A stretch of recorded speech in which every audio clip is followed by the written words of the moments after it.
Salutations everybody, it is Matty here and we're talking about Obsidian's newest release, Grounded. Now this is something that's completely different from what Obsidian usually does. They're known for their role-playing games and we've talked about them extensively on the channel, but I thought since Grounded has really snuck up on a lot of people, I'd offer my thoughts in today's video on this lovely little early access title. And while I'm at it, I will be opening a box that was sent to me by Obsidian. It says go big or never go home. Get it? Because everyone's small.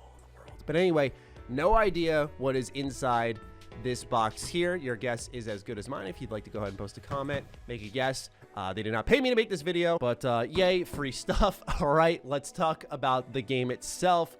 The code was provided to me by Microsoft. And now I want to start off with actually not even the game itself, but when I was in the options menu, I really appreciated the accessibility options that were placed within Grounded. They have an arachnophobia mode. This was something I covered in the demo, but it seemed more like a joke, but there's actually ways to change how the model of the actual spider looks. And I've always felt that Microsoft has really led the charge on accessibility for gamers in many ways, so I felt like this was just really fitting and also considerate. That continued on into the difficulties where there were different levels like medium, whoa, creative, and each of these varied the level of stress put on the players through the combat, the management of your thirst and hunger, as well as your stamina. On top of that, the creative mode that I didn't mention removes enemies in the game like ladybugs, stupid stink bugs, those annoying sons of man, I can't stand them. They tormented me during my playthrough. But anyway, you can remove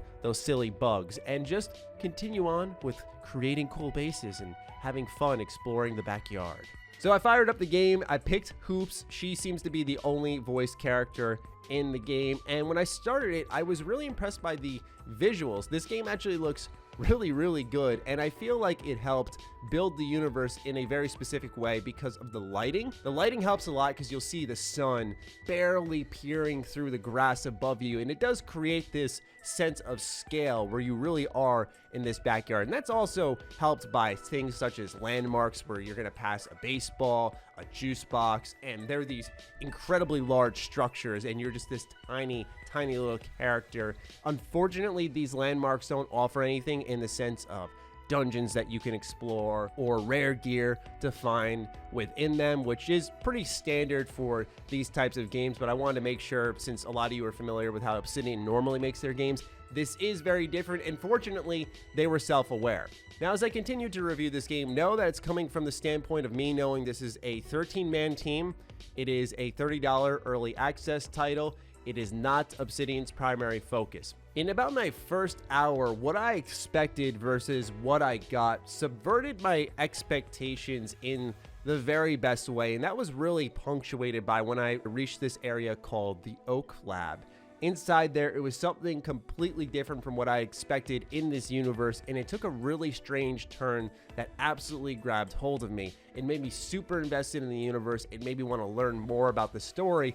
And then I hit a brick wall. The story content was extremely limited. There were just a couple of audio logs to help build things up. But unfortunately, you could not progress past like the first, I'd say 20 minutes, 30 minutes of the story. And I get it, it's early access, but I found this super disappointing regardless. It's just hardly anything there, and it sucks because it's really interesting. I wanted to learn more, and so fingers crossed that Obsidian gets something out as soon as possible on Grounded, because the universe is really what helps set this game apart, in my opinion. You learn inside this lab that Dr. Tully has disappeared, but he gave you what's called a SCA-B, which monitors your vitals. That's how you're tracking your thirst. That's how you're tracking your hunger, your stamina, all of that stuff. And that pretty much the reason why you've been shrunken down in this backyard is an experiment gone completely wrong. Like I said, some audio logs will serve to build this, and this may sound a little familiar. I talked to a robot for some extra story details. I listened to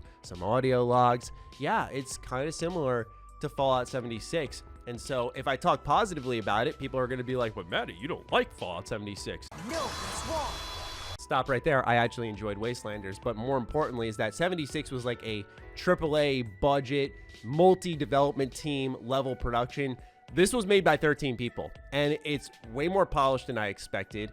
It runs great. It's well thought out, and there's a good framework here that they can build upon. So let's get into that a little bit.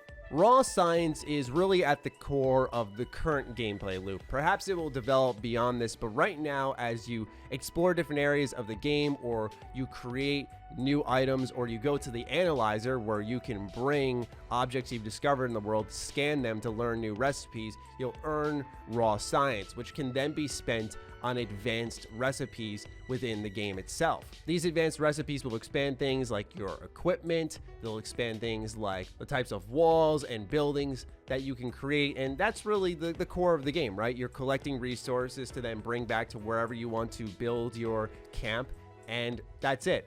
The game provides 3 daily quests, and those will also give you raw science. Since it's such a core part of the game, I hope they don't get too limiting on how much raw science you can earn, especially if you're like paying for the game, like limiting it to just 3 quests and saying like, hey, kill this, kill that, and that's pretty much it. You could do it relatively quickly, and so I just hope they either expand the types of quests you get so they take a little bit more time and reward you with more raw science, or they give you more quests in general so you can maybe take 5 dailies instead of 3. I feel like it's a little limiting right now. When it came to building itself, I found that the connections between the walls and doors, the way they snapped, worked way better than the likes of Fallout 4 and Fallout 76. There was only one time where the game really bugged out and it wouldn't properly snap to an object. You still do have that issue where, yes, you'll be building out onto a hill and you will start to see your wall lift up from the ground, and it will be uneven. If you're like me, you're pretty used to having imperfect settlements and buildings because you're just not artistic like that.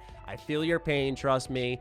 That's been a problem with me since the very beginning, so I struggle with that here in this game as well, but they're pretty quick to give you things like scaffolding so you can build onto hills and build into certain objects and sort of create from there.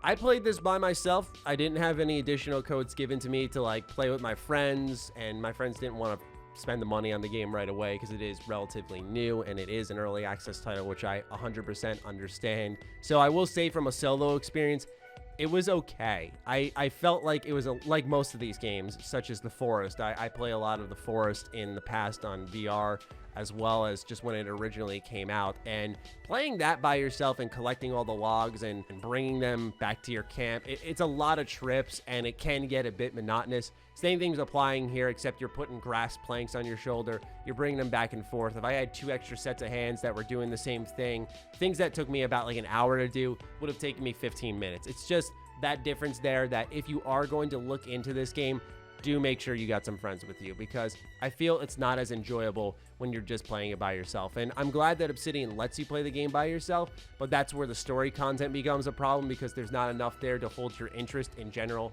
on your own. So then when you're left to your own devices, there are some cool things in the world. There's a lot of cool things to build. The gameplay loop works between the analyzer and the raw science. I found that both of them were quite interesting and compelling and kept me building and exploring and seeing what new materials did.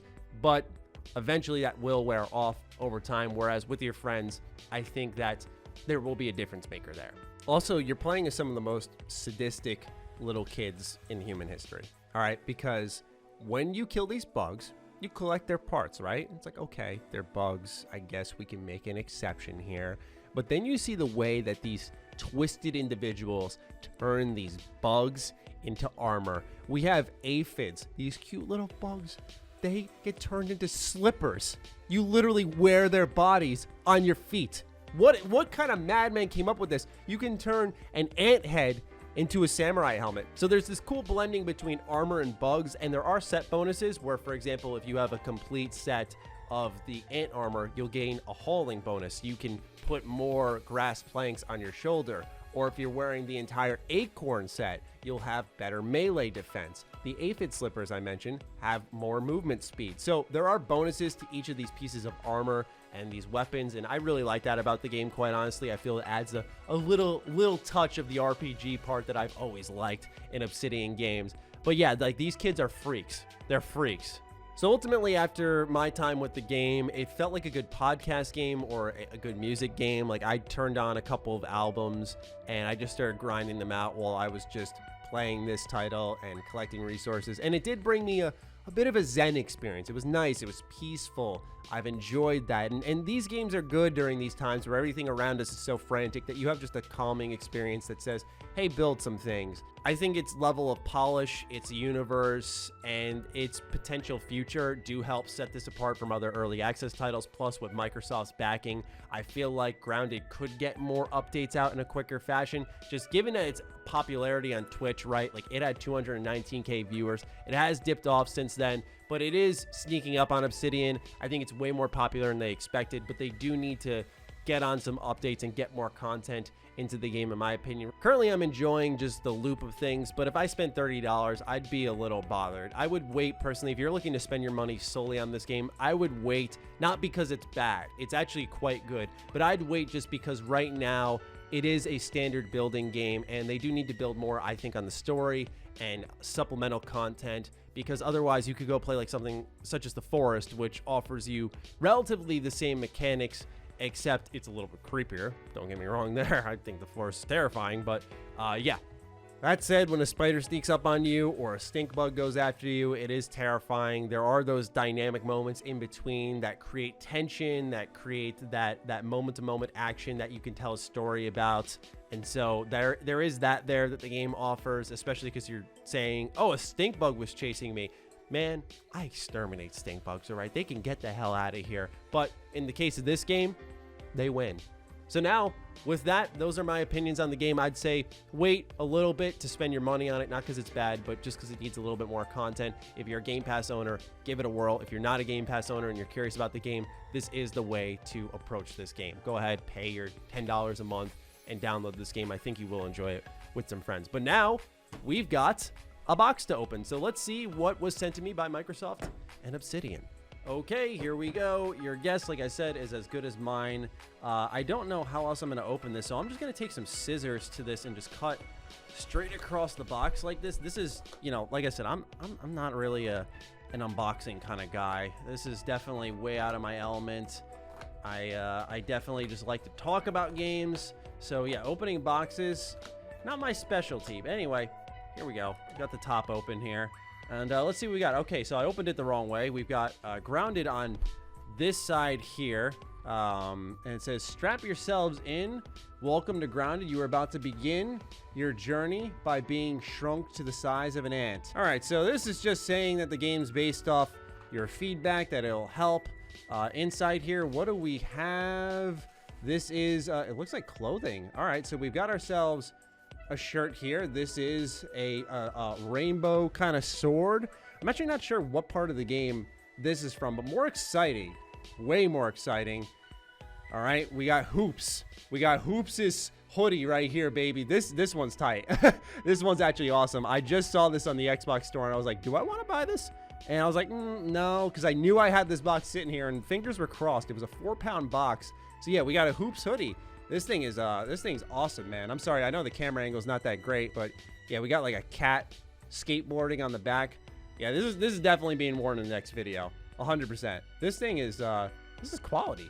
This is really nice. Yeah, and that's our Grounded box right there. A shirt, a hoodie, and yeah. So I hope you guys enjoyed this different video between the impressions and a little unboxing here. It's not often or really ever I'm sent anything in a game, so hopefully you guys enjoyed. And now you're seeing my hands moving around because I don't have a second camera for my face. But anyway, hope you guys enjoyed. Let me know what you think of Grounded in the comments down below. Other than that, I will talk to you guys soon. Be sure to follow me on Twitter, follow me on Instagram. Those links are in the description down below. Big thank you to all of the patrons who continue to support the content here. Stay sexy, stay active. I love you all. Peace.